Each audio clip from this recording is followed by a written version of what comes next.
আপনাদের দোকানগুলো সরিয়ে নেওয়া হয়েছে? শুধু দোকান ছিল, বসবাস করতেন না, শুধু দোকান? সব লাইনটা গোটাটা দেখুন পাচ্ছে। কবে নোটিশ দেওয়া হয়েছিল? নোটিশ দিয়েছে আমাদের পটি থেকে এরকম করছে, মানে এখানকার পটি থেকে অর্থাৎ ব্যবসায়ী সমিতি থেকে এটা করছে বলছে? কোনো সরকারি নোটিশ আপনারা পাননি? সে কবে কোন জন্মে দিয়েছিল সে রাস্তার জন্য, আর ওরাও দিয়েছিল কবে, অনেক বহু দিনের কথা। তারপর আপনাদের কিসের দোকান ছিল? আমাদের চায়ের দোকান, তো তারপরে হচ্ছে আপনার হোটেল ছিল। এখানকার ছেলে মারা গেল। আপনাদের কি হোটেল করে দেওয়া হবে আবার, দোকান করে দেওয়া হবে? করে দেবে বলছে, বলছে তো ভেঙে দিল, তারপর কি করে এবার ততদিনে কোথায় দোকান করছেন এখন? এইখানে রাস্তা, এইভাবেই এখন দোকানটা করে রেখেছেন, তাই তো? এরকম এখানে কতগুলো দোকান? এখানে তো 225টা বলছে, তো ওরা বলছে 225টা। আচ্ছা, আরো ধরে নিন কিছু। আপনার কি এটা একমাত্রই রোজগার? এইটাই একমাত্র। ছেলে একটা কোম্পানিতে কাজ করে, সেরকম মাইনে নয়, কিছুই নয়, চলছে। 3টে নাতনি, ছেলে মারা গেছে, তারও মেয়েকে মানুষ করছি, কি করে চালাবো? খুবই অসুবিধা হচ্ছে, মানে ভবিষ্যতে আরো দোকান পাবেন কিনা জানেন না, তাই তো? কি নাম আপনার? সুলেখা সাঁতরা। এখানেই বাড়ি? হ্যাঁ, ছেলের নাম অমিত সাঁতরা। আপনার কিসের দোকান ছিল? ফলের দোকান ছিল। ওনারা কি কোনো পুনর্বাসন দেবেন? বলছে তো দেবে, এখন কি বলবো? সরকারি কোনো নোটিশ পেয়েছিলেন আপনারা? পাননি? আপনাদের এখানে যে 8 দিন আগে নাকি কবে এখানে হুগলি জেলা পরিষদ থেকে এসেছিল, তারা কি বলে গেছিলেন? কি বলেছিলেন? তুলে পরিষ্কার করতে বলেছে, তারা বলেছে বিল্ডিং হবে। বিল্ডিংটা কারা করবে? সরকার থেকে করবে। তারপর আপনাদেরকে সেই বিল্ডিং দেওয়া হবে বলছে, দোকানঘর। সেটা কত টাকার বিনিময়ে কিছু বলেছে? সেসব কিছু আপনারা এখন মানে পুরো অন্ধকারে। কতদিন এখানে ব্যবসা করছেন? যা বললো তাই করছে। বছর 40-50 বছর তো হবে। 40-50 বছর ধরে এখানে মানে এই ব্যবসা করে খাচ্ছেন। আজকে উচ্ছেদ হলেন, তাই তো? আপনার নাম কি? আমার নাম সুজিত ঘোষ, আমি মিস্ত্রি কাজে এসেছি, আমার পাশেই দোকান। আচ্ছা, মানে আপনারাও যাবে? না, আপনারা যাচ্ছেন না। আর এই দোকানটা কাজে যান? এটা আপনাদের। আপনার নাম কি? আমার নাম কুশল ঘোষ। আচ্ছা, মানে সমস্যায় পড়লেন? হ্যাঁ, সমস্যায় তো বটেই। এখন মানে এই কটা দিন, যতদিন না পুনর্বাসন হয় ততদিন দোকান কোথায় থাকবে? এখানে করা হচ্ছে, বলেছে ওপরটাতে করতে। আপাতত বলেছে ওপরটাতে করতে। আচ্ছা, আপনার কিসের দোকান? আমার এই রূপসী স্টেশনারি দোকান। স্টেশনারি দোকান কতদিন চালাচ্ছিলেন? আজকে হয়ে গেল স্টেশনারি দোকানটা 12 বছর। আচ্ছা, জায়গাটা সরকারি জায়গা? সরকারি জায়গা। এটা জেনেই আপনাদের দোকান ছিল? করেছি। আর আপনারা কোনো নোটিশ পেয়েছিলেন? নোটিশ তো অনেক আগে পাওয়া গিয়েছিল, বর্তমানে নোটিশ পাইনি, কিন্তু উপায় নেই। আমাদের কোর্ট থেকে বলা হয়েছে, আদেশ এসেছে যে ভেঙে ফেলতে হবে, আর নতুন করে পুনর্বাসন হবে। আচ্ছা, এই আশ্বাস দিয়েছেন, এই হিসেবে আমরা ভেঙেছি নিজেরাই। পুনর্বাসনটা কতদিনের মধ্যে হবে আশ্বাস পেয়েছেন? তারা বলেছে 1 মাস থেকে 6 মাসের মধ্যে। আর এই যে এইগুলো ভেঙে দিতে পারলে 1 থেকে 6 মাসের মধ্যে এখানে দোকান ঘর করে দেবেন তারা? হ্যাঁ। এটা কারা করবেন? ব্যবসায়ী সমিতি করবেন নাকি? না, ব্যবসায়ী সমিতির দায়িত্ব নিয়ে সরকার করবেন। সরকার করবেন। আচ্ছা, এখনো কিন্তু নিশ্চয়তা কিছু নেই? লিখিতভাবে কিছু পেয়েছেন যে আমরা ভেঙে দিলে পাবো, এমন নিশ্চয়তা লিখিত কোনো? লিখিত কিছু পাননি। এখানে এই পটিয়াতে কতজনের দোকান আছে? 276 জনের। প্রত্যেকের দোকান ভাঙা যাচ্ছে? হ্যাঁ। এবং আগে 4 বছর আগে ভাঙা হয়েছে। এখানে মুষ্টিমেয় কিছু ছিল, 10-12টার মতো দোকান ছিল। যে 4 বছর আগে যাদের ভাঙা গেছে তারাও কি পাবেন? হ্যাঁ, সব মিলিয়ে সব মিলিয়ে ওই যে নামে লিস্ট করা আছে, এই লিস্টের উপরে। আচ্ছা, সেটাতে কত টাকা আপনাদের কাছ থেকে নেবে সেটাও বলেনি? এরকম কিছু টাকার কোনো ডিমান্ড নেই। আচ্ছা, বিনা পয়সায় পাবেন এমন নিশ্চয়তাও নেই? না, সেরকম কিছু বলেননি। দেওয়া হবে। হ্যাঁ। আপনারা এখন তাহলে কোথায় দোকানটা করবেন? আমি আমার নিজের একটা দোকান আছে সিনেমাতলার পাশে, আচ্ছা। তখন নেওয়া ছিল, সেই গিয়ে সেখানে উঠে যাচ্ছে। হ্যাঁ, আপাতত গিয়ে যাব। আচ্ছা, আপনার নামটা কি? শেখ আব্দুল হামিদ। সমস্যায় পড়ছেন এখন পর্যন্ত আমাদের সমস্যা কিছু নেই। মানে যেহেতু আপনার নিজের একটা দোকান আছে, বলে, আপনি হ্যাঁ। হয়তো আপনার জীবিকাটা করে নিতে পারেন। হ্যাঁ, বাকি যার- যাদের নেই তাদের, এই যেমন আমার ফলওয়ালা দোকানদার পাশের হ্যাঁ। বন্ধু, হ্যাঁ, হ্যাঁ, আজকে এত বছর এক কাছে ছিলাম কিন্তু চলে যাবে, মানে এই সমস্যায় তারা পড়ছে। তারা পড়ছে। আমার পাশে আর একটা ছিল, সে অন্য জায়গায় চলে যাবে, কিন্তু এনাদের নেই চা দোকান, এই দোকান, আর যাদের কিছু নেই তারা খুব সমস্যায় পড়লেন। খুব সমস্যা।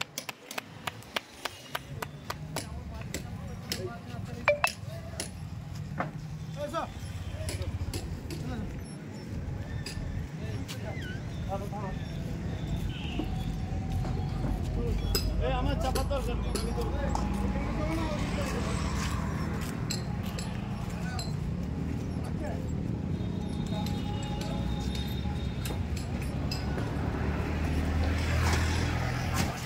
এই দোকানটা কাদের? এই দোকানটা কাদের? এখন নেই। ও, দোকানদার নেই? তারও কি দোকান উচ্ছেদই হয়েছে? হ্যাঁ, উচিত। উচ্ছেদ হয়েছে। আচ্ছা, এই দোকান ছাড়াও পিছনে তো দেখছি কিছু ঘরবাড়ি, হ্যাঁ, আছে। সেগুলোও কি উচ্ছেদ হবে? উচিত হবে। সেগুলো উচ্ছেদ হয়ে যাবে। সে ঘরবাড়ি এখানে কতগুলো আছে? ঘরগুলো কতগুলোর মতো ঘর আছে এখানে? বসত বাড়িটা কতজন? হ্যাঁ, হয়ে যাবে প্রায় 70-80 খানা। 70-80টা। আমরা এই মুহূর্তে আছি একদম কাবলের থেকে তারকেশ্বরের দিকে মাত্র কয়েক পা দূরের রাস্তায়। এই রাস্তাটার একদম একটা সাইডে বেশ কিছু বস্তি আছে এবং প্রায় কয়েকশো বাড়ি, মানে বস্তির বাসিন্দারা আছেন। আর আছে প্রায় 200টার উপর দোকানঘর। যে দোকানঘরগুলো একেবারে ভাঙা হচ্ছে এই মুহূর্তে দেখা যাচ্ছে। যে সমস্ত দোকানের মালিক তারা এই মুহূর্তে দোকানগুলো ভেঙে নিচ্ছেন। তার একটাই আদেশ, এখানকার যারা বাসিন্দা তারা বলছেন যে তারা তাদের কাছে এখানে যে পট্টি বলতে তারা ব্যবসায়ী সমিতিকেই বোঝাতে চাইছেন। এই ব্যবসায়ী সমিতির থেকে তারা নোটিশ দিয়েছেন যে দোকানগুলো উঠিয়ে নিতে হবে এবং দোকানঘরগুলো আশ্বাস পেয়েছে যে তারা পুনর্বাসন পাবেন। যা দোকান ছিল তারা প্রত্যেকেই পুনর্বাসন পাবেন। যদিও এখন এখানকার যারা দোকান আছে তারা অনেকেই একটা শঙ্কাও করছেন যে আদৌ তারা পাবেন কিনা এবং পেলে কত টাকা, কোনো টাকা পয়সা লাগবে কিনা। এবং আমরা জানতে পারছিলাম যে কেউ 50 বছর ধরে কারো দোকান, কারো 12 বছর ধরে দোকান, এবং যার সামর্থ্য আছে তারা বাসে সরে গেলেও অধিকাংশই কিন্তু অনেকেই কাঁদছেন, কারণ তাদের একমাত্র জীবিকা হচ্ছে এই দোকানের উপরেই নির্ভর করে হচ্ছিল। এখন তারা বুঝতে পারছেন না। তাদেরকে এটুকুও বলা আছে এই ফুটপাতের উপরে তারা টেম্পোরারিভাবে কোনো চায়ের দোকান বা এগুলো করবেন, কিন্তু যাদের একটু বড় দোকান তারা এখন, অথচ তাদের অন্য কোথাও কোনো যাবার উপায় নেই, তারা একটু দুশ্চিন্তায় আছেন। আমার সামনেই আছেন শক্তি ব্যানার্জি বাবু, যিনি এখানকার ব্যবসায়ী সমিতির সম্পাদক। আমি তার ব্যবসায়ী সমিতি তিনি উপদেষ্টা। আমি তার কাছে একটু শুনে নেব যে এই দোকানঘর যাদের, তাদের ভবিষ্যৎই বা কী, এবং একই সাথে বস্তিগুলোরই বা ভবিষ্যৎ কী। বস্তিগুলো থেকে অনেকেই আমাদের আরামবাগ টাইমসে জানিয়েছিলেন যে তাদের উচ্ছেদ করার একটা ব্যবস্থা চলছে এবং উচ্ছেদ করলে তাদের যাবার জায়গা নেই।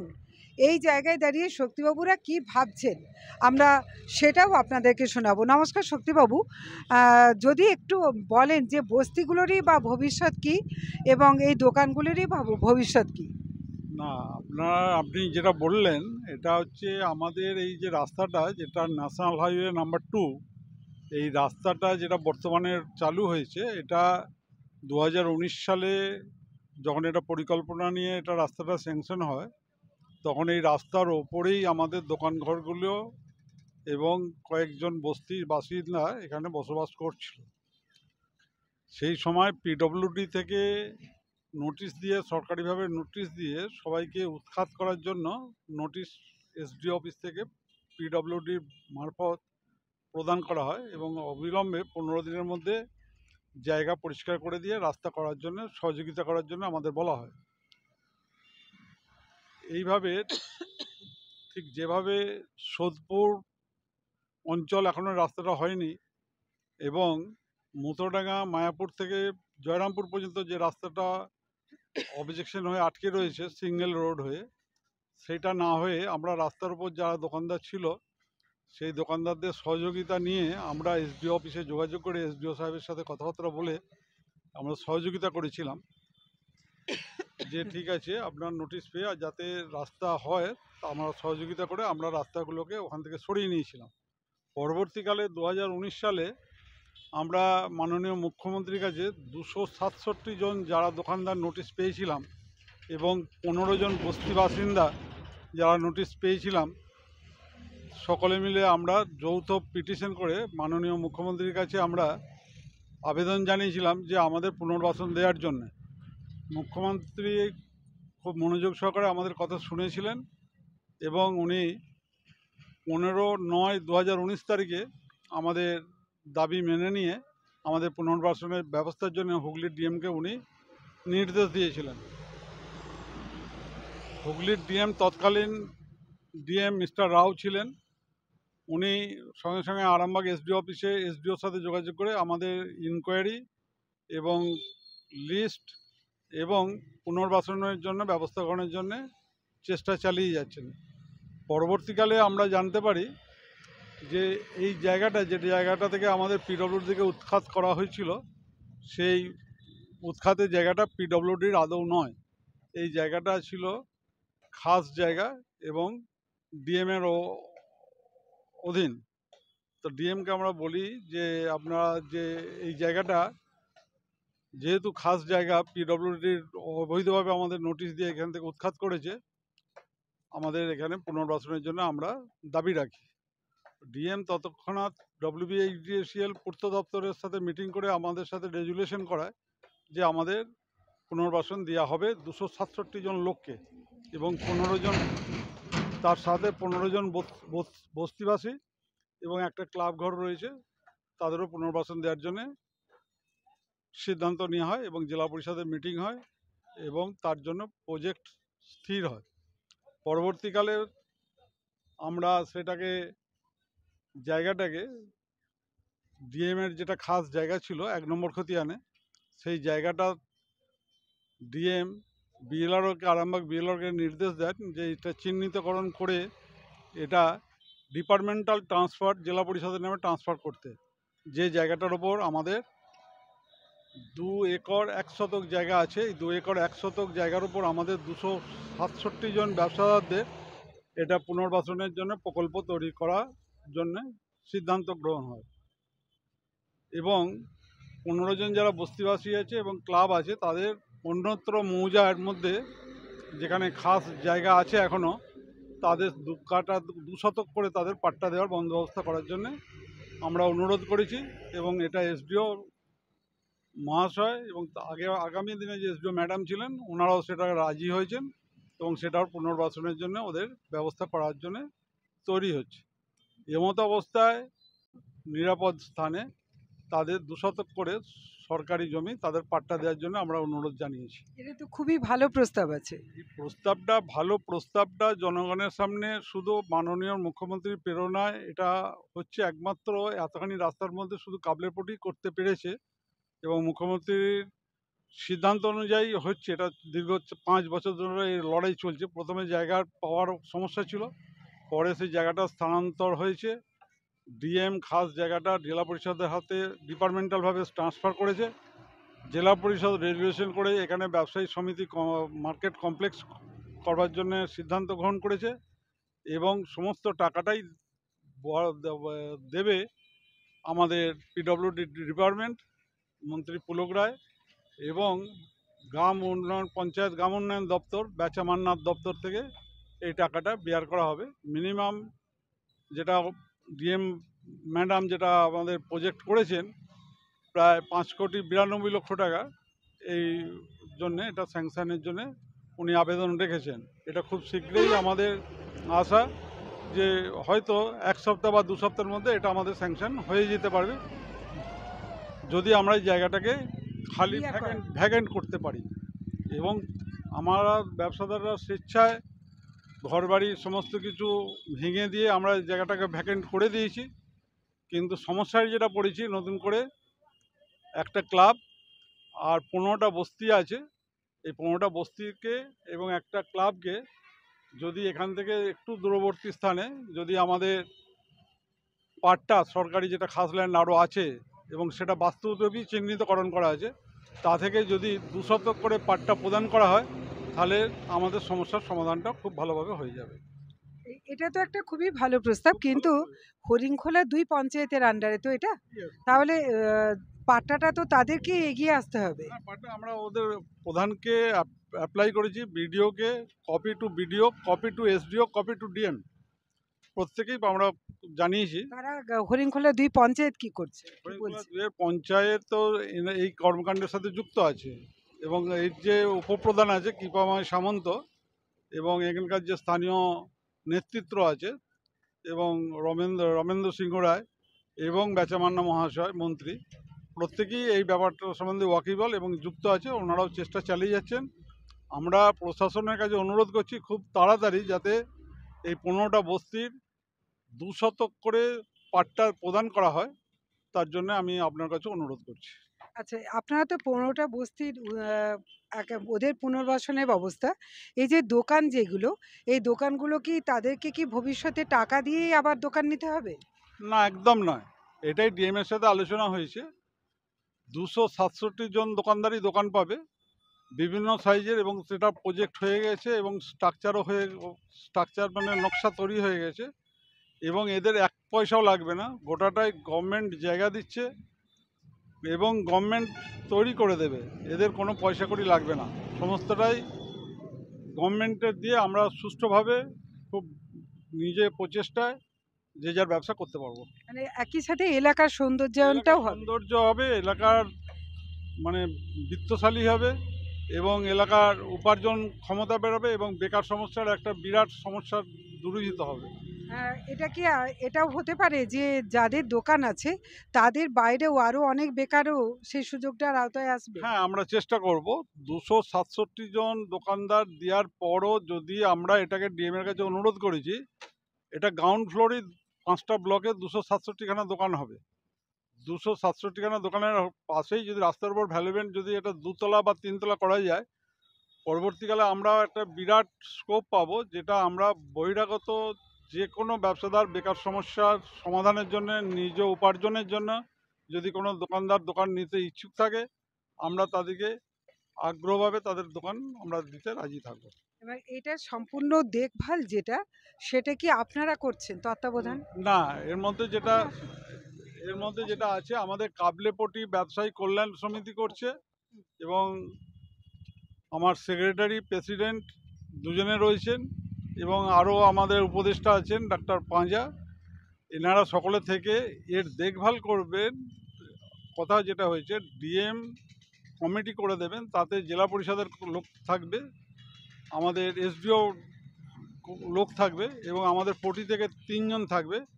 মোট 7 জনের কমিটি করা হবে। এই কমিটির তারা সব কিছু সিদ্ধান্ত নিয়ে নেবে। শক্তিবাবু এটা জানালেন, এরপর আমি আপনার পরিচয়টা যদি। নমস্কার, আমি রামকানাই মুখার্জি। আমি এই কাবলেপটি ব্যবসায়ী কল্যাণ সমিতির সভাপতি। এই জিনিসটা আমরা 2019 সাল থেকে চেষ্টা করছি।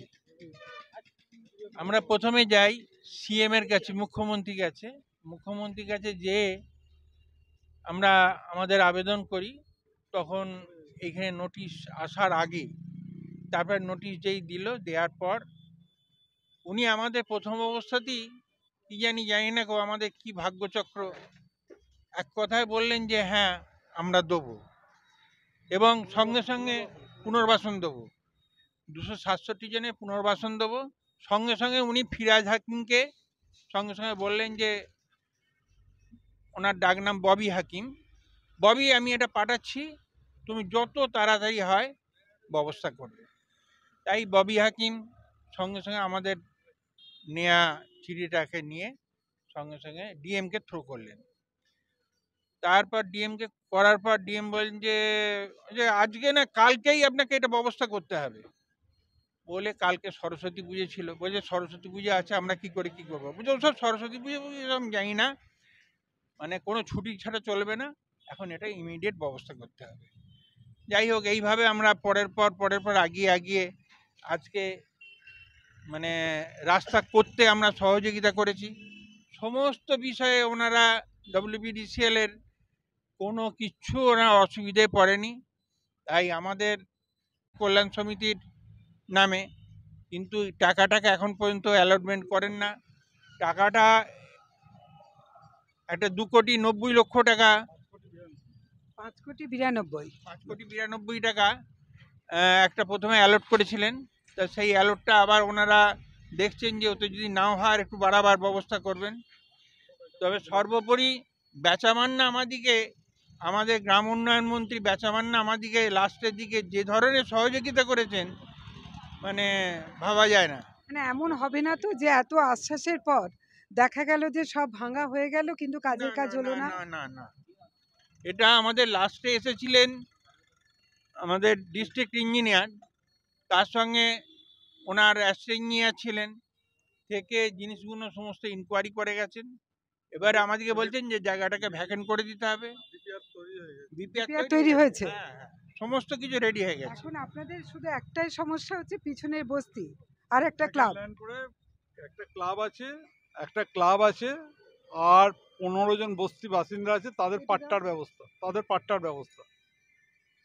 আচ্ছা, আমরা এটাকে একটু কেটে দাও। আচ্ছা, একটা ব্যাপার আমরা এখানে আমরা পেয়েছি ব্যবসায়ী কল্যাণ সমিতি থেকে সভাপতিকে পেয়েছি, সম্পাদক আছেন আর উপদেষ্টা তিনি আছেন। এনারা কিন্তু আজকে আমি আমার ক্যামেরা পার্সন মানবেন্দ্রকে বলবো একটুখানি ঘোরাতে। এই যে এতজন ব্যবসাদার তারা কিন্তু সবাই অধীর আগ্রহে আছেন। এনাদের কাছ থেকে এই আশ্বাসটাকে বলা যায়, আশ্বাস বাণী বলা যায় যে এনারা এটা পাচ্ছেন এবং এটা পেয়ে এনারা স্বস্তি বোধ করছেন। তো এনারাও চান যে এই এতগুলো পুনর্বাসন যদি পান তাহলে এনারা প্রত্যেকে বেঁচে যাবেন, তো প্রত্যেকে বেঁচে যাবেন। তো এই জায়গায় দাঁড়িয়ে আমরাও চাইবো যে আমাদের আরামবাগ টাইমসের মাধ্যমে আমরাও আবেদন রাখছি সরকারের কাছে যে ব্যবসার প্রয়োজনে অবশ্যই প্রয়োজন একটা সুষ্ঠু ব্যবস্থা এবং পাশাপাশি পুনর্বাসন একটা অত্যন্ত গভীরতম বিষয়। তাই বস্তি যাদের আছে তাদেরকে যাতে একটা নিরাপদ স্থানে এবং ভেস্টল্যান্ড দেওয়া যায়, সে পাট্টা এবং একই সাথে পাট্টা তাদের মানে একদম পুরো নিশ্চয়তার জন্য এই পাট্টার ব্যবস্থা করা যায়, যাতে এলাকার উন্নয়নের পাশাপাশি প্রত্যেকের একটা মাথা গোঁজার ঠাঁইয়ের সুব্যবস্থা হয়। এই জায়গাটা নিশ্চয়ই তারা ব্যবসায়ী কল্যাণ সমিতির পাশে দাঁড়িয়ে সরকার এটা নিশ্চয়তাটাকে শুধু নিশ্চয়তা নয় কার্যকরী করবেন। ক্যামেরায় মানবেন্দ্র।